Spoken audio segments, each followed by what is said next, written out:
The future of AI is coming for our eyes. VR and R's killer app, with killer unknowns mixed reality, is already here, and the next step for headsets and glasses is a wave of AI that experiences it alongside us, raising a whole new set of questions and concerns.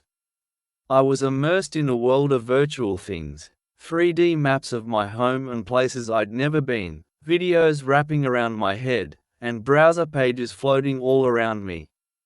I wasn't alone. A friendly voice was there, listening to my questions and understanding what I was seeing. This companion seemed to see what I saw and hear what I heard. Was Google's Gemini AI behind me, surrounding me, or inside me? Where did my perceptions end and eyes begin? At the end of 2024, I was demoing a future Samsung mixed reality headset with Google's Gemini AI 2.0 inside it. The headset won't be out until later in 2025, but it's as good a sign as any, not to mention a warning, of what's coming soon in personal tech. AI has listened to and responded to us for years. It's heard our voice prompts, read our text prompts, and scanned our photos, all through our laptops, phones, and in the cloud. Next up, AI has its sights set on our eyes. These ideas aren't new, but we're on the verge of seeing companies flip the switch, making surprising things happen with headsets and glasses. Some already available, others still on the horizon. Google's Android XR chess move is just the first. Expect Meta, Apple, Microsoft, and plenty of others to follow right along. Some already are. From what I've already seen, it'll make what we think about AI now seem like the opening act. Google's Android ecosystem president Samir Samat sees AI and XR the industry's current abbreviation for extended reality, a space that covers VR, AR, and AI-assisted wearables becoming a natural fit. It can actually help you control the UI. It can work on a problem collaboratively with you and take actions in that virtual space with you, Samat told me. My demos in Android XR offered glimpses of this, showcasing an AI companion experience, unlike anything I've tried before. It felt more personal, as if the AI was almost living in my head, seeing what I saw. That future is already here. Meta's updated Ray-Bans now include live AI assistance and translation, all in a pair of $300 glasses you can buy today. Entanglements and opportunities. For the last few years, AI has become an overwhelmingly hyped part of tech, driven mostly by successes in generative AI by companies like OpenAI. AI's magic tricks are sometimes amazing, sometimes disappointing, sometimes promising, and sometimes garbage. As with many overhyped technologies, promise and reality often intertwine, leading to chaos and disruption before the true impact can be understood. I find the whole AI landscape confusing, even after working in tech journalism for years. I don't know how much I find it useful or horrible. Sometimes it's both, but I often think about complexity and acceleration. When new technologies gain traction and go mainstream, the outcomes can be unexpected, just as they were with phones. Most people don't wear VR and AR headsets and glasses right now, or if they do, it's not often. That could change, and as AI can collect data through an increasing number of sensors on our faces, the possibilities, if things do go large scale, are hard to comprehend. I've seen snippets of potential. My Samsung and Google demos showed me how to ask my glasses or headset to be my memory and recall things I'd seen. I could ask for information and clarification about anything I was doing, like having a living search engine at my side. For over a year, I've wearing Meta's Ray-Ban glasses. Ordinary-looking glasses available since late 2023. Now, they can identify objects or translate languages instantly with a voice command and a quick shutter snap. I've wandered through my neighborhood, asking my glasses about the things I see. Sometimes they're helpful, other times, not so much. I'm spending more time in headsets and glasses. Yes, it's for my job as an early tech explorer. VR used to be about trying novel experiences and games, but now it's become part of my routine. I use a Quest headset for weekly workouts with a virtual trainer, tracking my heart rate as I go. I slip on a Vision Pro to work, stretching a curved display around me, immersing myself in music, sitting on the moon and taking breaks to watch floating movies. I take walks with glasses that play meditations and music, make phone calls for me and capture little memories of my life.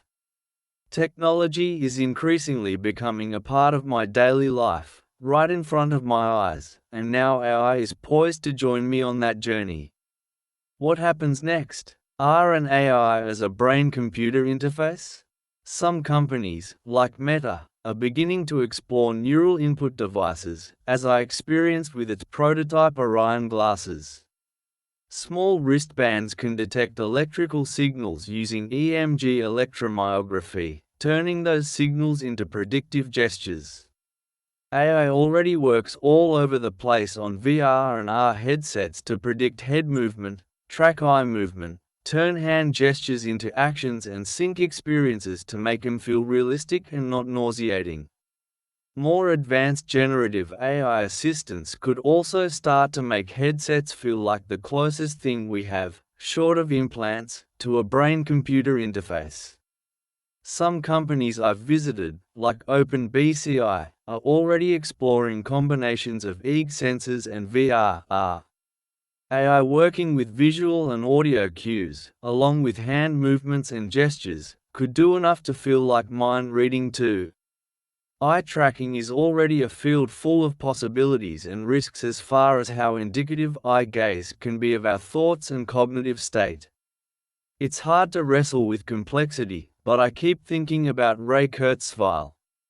The famous and sometimes controversial AI pioneer, now a director of engineering at Google, has written about the rise of AI for decades.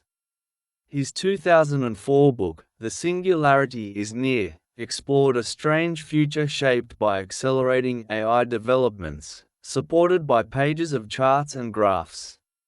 In 2024, Kurzweil released The Singularity is Nearer, a 20-year follow-up that offers a more concise revisit of his earlier arguments. What made me take notice was realizing how many of Kurzweil's thoughts on AI have come to pass since his last book. His future predictions range from the bizarre to the unbelievable, including nanobots that rejuvenate us, solutions to energy crises, and the end of economic disparity. Kurzweil envisions a bridge between the singularity he predicts and our present moment, and he believes it lies in R and VR. In a conversation with Kurzweil last year, he told me as much. Yeah, it's much better than just trying to control a phone. In an R environment, things could be presented to you, you could absorb them much more quickly. And it's better than going into your brain. It's easier, and I think that will be the next step. I do think, ultimately, we're going to want to extend our brains into the cloud. But I think it's a step between where we are today and where we'll end up. Mixed reality headsets and smart glasses are nowhere near being able to directly interface with our brains, but generative AI connected to increasingly activated cameras and microphones starts to feel like a step toward that vision. This year, we're likely to see many new experiments pushing the boundaries of this approach. Lots of players in the landscape, lots of ambition. Google's the latest mover aiming to layer AI into XR, but Meta's already been exploring this field. Meta's CTO, Andrew Bosworth, told me over a year ago that AI was going to be added more into both Meta's glasses and Quest VR headsets over time. Michael Labrash, chief scientist at Meta Reality Labs, has long envisioned AR glasses as assisted memory systems and agent-based AI interfaces. Meta's Orion prototype glasses demonstrated parts of this during a recent demo I experienced last fall, and the latest Ray-Bans are introducing reminders and continuous assistance through an always active, recording camera. Generative AI in VR, meanwhile, has focused on creative tools. For now, at least. We're starting with general AI in Horizon Quest headsets, for world building and for your own identity and customization, and avatar and clothes and accessories, and for animating these characters. Meta's Mark Rackin, head of the Horizon platform, told me at the company's Connect Developer Conference last September. But Rackin sees a necessary layer of visually aware AI inside VR and AR, much like Android Zer's Gemini, being a key next step. Pretty much everything you do with Ray-Bans you can eventually do in the metaverse. But for it to work, Meta AI needs to tell you about the metaverse. Bosworth mentioned to me in a more recent conversation at the end of 2024 that training data for eyes recognition of virtual things still isn't great. It's better at recognizing the real world based on training from photos and videos, something that camera-based glasses can do better. As Meta's glasses evolve from voice-based devices to ones with displays, they could also incorporate hand tracking and wristband-style accessories. Apple now has its own bleeding-edge mixed reality headset, but the camera-studded Vision Pro doesn't have a deeply aware layer of generative AI baked in. Yet, Apple is layering bits and pieces of generative AI via Apple Intelligence, announced back in June last year, into its phones, iPads and Macs. The Apple Vision Pro, an early adopter headset, hasn't got an Apple Intelligence, but it'll likely be next on deck. There are already signs of how Apple's mixed reality AI might work. Visual Intelligence just debuted on the iPhone, scanning and identifying things in the world with a press of a side button, much like Google's Lens feature. Apple is expected to make a more affordable version of the Vision Pro as early as this year, possibly connecting to the iPhone for the first time. It would make a lot of sense to start adding more assistive camera-based AI features on board than if Apple's ready for it. There are plenty of other players in the mix, too. Snap launched its developer-focused standalone Spectacles AR glasses this past fall, which I had the chance to try. They already feature some ChatGPT integrated generative AI capabilities. Creel's newest glasses have optional cameras specifically for this type of future AI functionality. Almost all AR and VR headsets now have vast arrays of higher quality cameras on board, which are already used to blend video feeds of the real world and virtual overlays to create mixed reality. Add a deeper layer of AI and these sensors could be a way of creating continuous agent-like awareness on tap. These layers of AI might also change the way apps and games are made. Instead of staying in one experience for a while, it's more likely that future headsets will keep mixing several experiences at once, while AI helps manage it all. Phones will start becoming more directly connected with these new headsets and glasses, too. Much like what Android XR is already hinting at, expect the way we manage these extra services on headsets will be an extension of the phones we already use. How will we draw the lines on privacy? AI already scans our words, our voices and our photos. AI integrated into headsets and glasses is a glimpse into a world where their cameras will scan our entire lives, or at least everything we see. It's an unsettling thought. To make this work, the cameras need to have access to AI, and companies need to work out the permissions and privacy features for it all to not feel intrusive or invasive. In my Android XR demos, it felt like Gemini could see everything I was doing in the headset, but it also felt like it could see everything around me in my room. Microsoft's recall feature on its Windows PCs faced backlash and concerns that its always-on awareness of your computer activities could see private data and expose moments people don't want to be shared or known by an AI service. This concern over privacy has held back companies like Meta and Apple from turning camera access on for developers in their mixed reality headsets. Those barriers are falling. Meta's opening up camera access and Apple's doing it, too, at least for businesses to start. Meta's Ray-Bans can identify lots of things but with limits. I'm often not allowed to identify a car or a particular location or address. Meta AI says it's against the privacy terms. Sometimes, with the right prompt, I could. I can't ask about health or nutritional information in products. And in my recent Android XR demo with Gemini, I wasn't able to try to identify my colleague's face. Where will these AI memories feel like extensions of our own, and where will they put up guardrails, either for our privacy or for the legal protections of the company making the AI? We already have phones that can use cameras to link up with AI in all sorts of ways. Whatever limits seem to be imposed by one app or OS can sometimes be bypassed with another. Yet, for future headsets and glasses to feel truly assistive and truly aware of the world, they'll need to link AI with cameras and other sensors even more deeply.